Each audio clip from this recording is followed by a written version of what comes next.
안녕하세요. 연애의 자격 가람쌤이에요. 헤어진 전 여친한테 연락이 왔을 때 이게 무슨 뜻이에요? 하고 질문을 많이 주시더라고요. 심지어 내가 아직 마음이 남아있다면 이 기회를 절대로 놓치고 싶지 않겠죠? 이런 경우에 답장을 어떻게 해야 되지? 막막해 하시다가 완전히 놓쳐버리는 분들도 계셔서 이런 너무 아까우니까 오늘은 상대방한테 연락이 왔을 때 대처하는 방법 3가지에 대해서 말씀드릴게요. 우선 첫 번째, 준비하기. 이거는 솔직히 상대방한테 연락이 안 왔을 때도 준비하셔야 되는 거예요. 그런데 상대방이 연락을 할지 안 할지 어떤 연락을 할지도 모르는데 어떻게 준비하냐고요? 그래서 그 모든 경우의 수를 다 생각해보는 게 필요한 거죠. 더 정확히 말씀드리자면 제외할 준비를 해야 됩니다. 상담 받으시는 분들 중에도 아직 준비가 안 된 상태인데 상대방한테 먼저 연락이 오는 경우도 있어요. 물론 좋은 경우이긴 하죠. 그런데 문제는 그렇게 제외를 했다가 며칠 안 돼서 다시 오신다는 거예요. 다시 온다는 건 또 헤어졌다는 거겠죠. 준비가 안 됐으니까. 일단 상대방한테 연락이 오게 되면 우리가 사귈 때를 생각하면서 똑같이 대화하는 경우가 많아요. 우린 이미 헤어졌는데. 이럴 때 감정만으로 제외하게 된다면 우리의 이별 원인이 그대로 있는 이상 다시 헤어질 수밖에 없는 거고요. 자, 준비가 나름 됐다면 이제 상대방한테 연락이 왔을 거예요. 여기서 두 번째, 상대방이 보낸 멘트 파악하기. 제외를 생각하는 연락이라면 너무 좋겠지만 아닐 때도 있겠죠. 나한테 화를 낸다든지 동거하고 있었는데 그냥 짐을 빼라는 단호한 연락일 수도 있고요. 이런 상황이라고 하면 상대방한테 연락이 왔다고 해도 그다지 좋은 상황은 아닐 거예요. 하지만 화를 내는 연락이라고만 생각을 해볼까요? 상대방은 왜 화가 났고 이미 헤어진 사이에 굳이 연락을 하면서 왜 나한테 화를 표출하는 걸까요? 상대방은 그렇게 해서 뭘 얻고 싶은 걸까요? 이렇게 상대방의 멘트를 파악해야 그에 맞춰서 대응할 수 있는 거고요. 나한테 화를 표출한다는 건 어떻게 보면 화를 풀어달라는 항의 행동으로도 볼 수 있잖아요. 결국 우리가 해야 되는 건 상대방의 화를 풀어주고 나에 대한 부정적인 감정을 긍정적인 감정으로 바꾸는 거예요. 만약 상대방이 화가 난 것 같은데 어떻게 말할지 모르겠다 하시는 분들은 고정 댓글 링크에 상황 자세히 적어서 남겨주시고요. 마지막으로 3번째, 절대 공격하지 말 것. 아니, 재회를 원하고 있고 그렇게 원해도 상대방한테 연락이 왔는데 왜 공격을 하지? 싶으신 분들도 있을 거예요. 근데 문제는 있다는 거예요. 정말로. 이건 실제 사례인데요. 상대방한테 연락이 왔는데 화내면서 꼬지라고 있다는 거예요. 사실 저도 좀 이해가 안 가는 부분이긴 해요. 왜 그러셨는지. 심지어 재회하고 싶다고 하셔서 세팅까지 다 했어요. 재회를 할 준비를. 게다가 아직도 재회를 원하시는 분이었어요. 근데 그분께서 하시는 말씀이 너무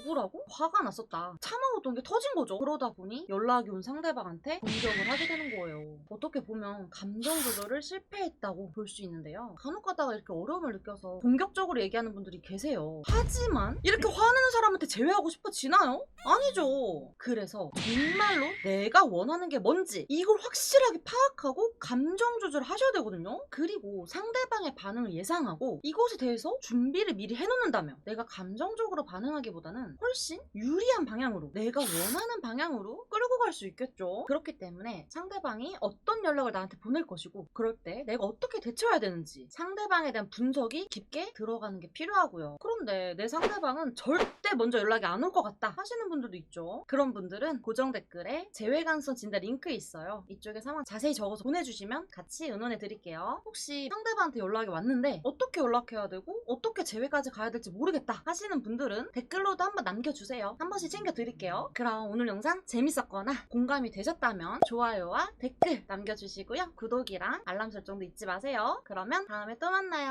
안녕.